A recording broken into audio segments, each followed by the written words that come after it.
Alright guys, I'm gonna show the method that I've developed based off of the tools that I had to plant corn.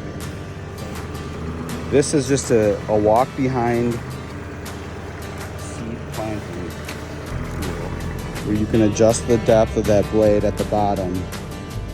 Put the seeds in your hopper and then you just walk behind it.